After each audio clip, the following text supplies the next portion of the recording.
If you're in the market for a drone, it makes sense that you'd look at DJI. In our experience, DJI makes the best drones you can buy at the best prices. Better yet, we found something in its lineup for every kind of buyer, from first-time flyers to experienced pilots. Here's the cool bit. We've flown pretty much every DJI drone to help you decide which ones should be on your radar. It's not easy to pick the best DJI drone for everyone, because each model suits a different type of user. That said, if we had to choose a single DJI drone to recommend, it would be the DJI Mini 4 Pro. When we flew it in testing, we were impressed by the quality and stability of its footage. We also found that automated modes, obstacle avoidance sensors, and subject tracking made it easy to fly solo. Because of the variety in the DJI drone range, though, there might be a better option for you in our roundup, whether that's a lightweight folding model or a flagship flyer for professionals. We've flown each for hours and hours, testing everything from flight controls to shooting modes. The idea is to pinpoint the benefits and drawbacks of each model, to give you a clearer picture of which DJI drone will best tick your boxes. We have listed the top 5 best DJI drone 2025, and their key features you need to consider this to help you choose the best one for you. For more information on the product, as always, I've included a link in the description box down below, which are updated with the best prices on each product. Like the video, comment, and don't forget to subscribe. Be sure to stay tuned till the end so you don't miss anything. Now let's get started. Number 6, DJI Avatar. Good day, folks. Sean is here from Air Photography. So the DJI Avatar has been out for almost 6 months now. And usually with products like this, I like to do follow-up videos going over my experience with it. After flying it for several months now, I can say without a doubt that the DJI Avatar has become my all-time favorite drone out of any drone that I've ever flown or currently own. Now, that's a pretty bold statement when you compare it to drones like the DJI Mavic 3, the DJI Air 2S, and even the DJI Mini 3. The reason I say that is I love the type of content I can capture with it, and it really is just a fun drone to fly. Now, this long-term review is coming from the perspective of a GPS flyer. That's my primary passion. I love flying GPS drones and capturing cinematic footage. Somebody who is an FPV enthusiast is going to have a very different opinion of this drone, most likely. Now, just to go over a couple of reasons why I really like this DJI FPV mini drone. The first is just the type of content I can capture with it. The drone is actually pretty versatile. Of course, you can capture FPV-style footage, but if you so choose, you're still able to capture content that mimics that of a traditional drone with a stabilized horizon. And for the most part, it actually works quite well. Myself, I love flying through forests and capturing proximity shots. I'm not so much about racing and flipping.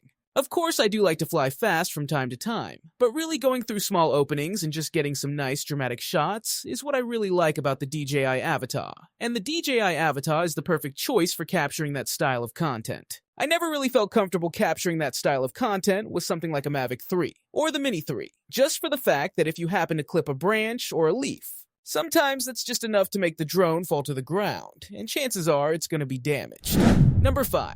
DJI Mini 2 SE. DJI hasn't had a true budget-minded drone in its lineup for a while, but the Mini 2 SE, $339 with remote, breaks that streak. This compact flyer offers high-res 2.7K recordings at up to 30 FPS, flight times of around 30 minutes, and convenient USB-C charging for both the drone and remote. It doesn't include obstacle detection sensors or all the latest features from its higher-end siblings, but it's still an excellent value in light of disappointing competitors in this price range like the $239.99 the Holy Stone HS360. The Mini 2 SE is thus worthy of our Editor's Choice Award for budget-friendly drones, an honor we last gave to the discontinued Mini 2. The Mini series started as a reaction to regulatory restrictions. In the US and many other regions, governing bodies decided that drones that weigh 249 Gs, 8.8 ounces, or less are safe to fly without registration. The Mini 2 SE makes that weight exactly, so you don't have to go through the minor hassle of FAA registration. Even without registration, new pilots must still pass a free online knowledge quiz, the Recreational UAS Safety Test, TRUST. It's an easy A, as long as you read up on the basics. For more detail, read our primer on drone regulations. The Mini 2 SE isn't far off from other small folding drones in concept. Its arms collapse in for storage to create a 2.3 by 3.2 by 5.4 inch HWD frame. To keep costs low, the drone shares much of its tech with earlier models in the series. Its airframe and motors are from the Mini 2, and its camera is from the original Mavic. Number 4. DJI Mini 3. The DJI Mini 3 is an enticing choice for eager drone pilots willing to sacrifice the obvious safety benefits of collision avoidance for a more affordable model. In most other respects, the Mini 3 will undoubtedly tick all of the boxes. It offers all of the standard photo and video features. Photos are limited to 12 megapixels, unlike the Mini 3 Pro, which can shoot 48 megapixel photos using the same sensor, but image quality is equally impressive. When DJI released the Mini 3 Pro in 2022, it felt like the company was turning its back on true beginner-friendly drone models. Sure, the Mini 3 Pro is small, highly portable, and sits within the regulator-friendly sub-250G category, but some of the features on offer, and indeed the price, are geared more for advanced users and professionals. It made sense commercially that the Mini 3 Pro was launched first, but with the release of the Mini 3, beginner drone enthusiasts now have a more affordable option to consider. From the outside, DJI's two Mini 3 models look almost identical. The main difference is the absence of obstacle avoidance sensors on the Mini 3, which is one of the main limitations of this less expensive model. Collision avoidance is incredibly useful whether you're an absolute beginner or an experienced pilot, but it is something you can live without. Neither the Mini 2 nor the original Mavic Mini had obstacle avoidance, and both dominated the entry-level drone market. Other key downgrades include lower video specs, no 448 megapixel photos, and no subject tracking. It's not surprising that the Mini 3's features have been pared back, but on the whole, it's still a high-quality portable drone capable of capturing photos and videos in both landscape and portrait format. 12 megapixel photos can be captured in both RAW and JPEG, while video can be captured at up to 4K and 30 FPS. And despite not having collision avoidance, you can still enjoy QuickShot's automated flight patterns. Number 3. DJI Air 3. DJI's affordable, crowd-pleasing mini family of drones has stolen the spotlight in recent years, but the company is once again turning attention to its mid-sized Air series. The Air 3 1099 is notably the first in the lineup with a dual-lens camera and all-around obstacle sensors. It's an excellent performer overall and a worthwhile choice if you need a mid-telephoto lens, but it doesn't do enough to justify its cost compared with our editor's choice winner for enthusiasts and creators. The more affordable DJI Mini 3 Pro, $759. DJI largely competes against itself in the consumer drone market, but it continues to iterate and innovate. The Air series was born out of a desire for smaller, more portable drones, and paved the way for the even tinier Mini line. Battery life has continually improved too, while obstacle avoidance sensors have made their way into all but the entry-level models. What's DJI left to do? The answer, it seems, is to add more cameras. The Mavic 3 introduced a dual-camera system, and it got a triple-camera upgrade in the form of the Mavic 3 Pro. And now, the Air 3 also has two cameras instead of one. The original Mavic Air wasn't large enough at 1.9 by 3.3 by 6.6 inches HWD to handle a dual-camera gimbal. But since the 249G Mini line hit the market, DJI's engineers have let the Air series creep up in size. The Air 3 is the largest yet at 3.9 by 3.6 by 8.2 inches HWD, slightly bigger all around than the Mavic Air 2, 3.8 by 3.3 by 7.1 inches. Despite the size increase, you shouldn't have too much trouble finding a place for it in your camera bag or dealing with its weight, 1.6 pounds. Keep in mind that the drone does require FAA registration. Pilots who fly for fun need to shell out a $5 fee every 3 years, something you can avoid with the Mini 3 Pro and other drones that weigh 8.78 ounces, 249G or less. Number 2. DJI Mavic 3 Pro. The DJI Mavic 3 Pro, starting at $2,199, is a serious drone that's well suited for independent filmmakers, travel vloggers, and aerial photography enthusiasts alike. The Pro version replaces the original Mavic 3 and comes with one big upgrade: a mid-range telephoto optic that supplements the wide and long telephoto lenses. That new camera and excellent obstacle avoidance sensors cement the Mavic 3 Pro's position at the top of the premium segment, even if DJI faces little real competition.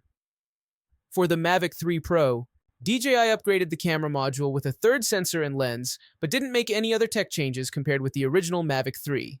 The stack includes a 4/3 20mm 24mm camera with Hasselblad color science, the new mid-range Type 1 1.3 48mm 70mm 3x combo, and a Type 1 to 2 12mm 166mm 7x lens. The Pro replaces the original Mavic 3 in the lineup, as mentioned, but it starts at the same price as that older model, so you don't pay a premium for the third camera.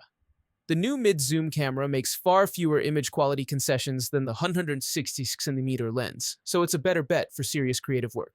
It supports D-Log color, for instance, whereas the 7x lens sticks with a standard color profile. That said, the extra-long lens still has value for special effects shots and industrial applications. If you want to spend less, the Mavic 3 Classic, $1,999 with RCN1 remote, matches the Mavic 3 Pro's capabilities, but sticks with just the main 24mm camera. If you're buying the drone for real estate, travel vlogging, or aerial photography, it might be all you need. Number 1. DJI Mini 4 Pro.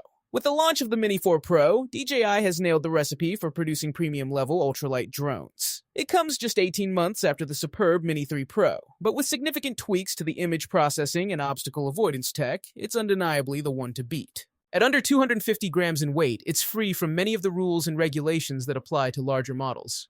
In the USA, there's no need to register it with the FAA for recreational use. While in the UK, a notoriously difficult place to fly drones, it can be flown pretty freely in public areas. Shoot!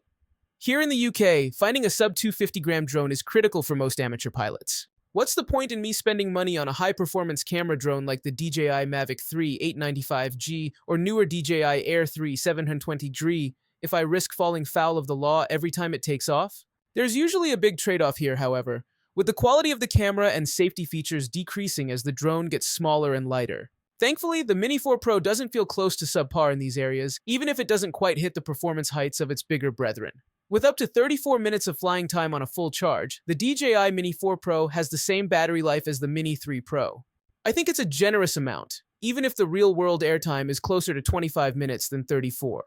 However, those who anticipate long days of shooting with no easy means of recharging would do well to invest in 1 or 2 additional batteries. They cost about $65 each. You could also simply buy the DJI Fly More bundle, $159, which comes with the drone, 3 batteries, a charging cradle that can hold all 3 at once, an RC2 controller, and a sturdy shoulder bag to put it all in. This is the version of the drone I was sent to review, and while it's expensive, it does feel like a one-and-done purchase.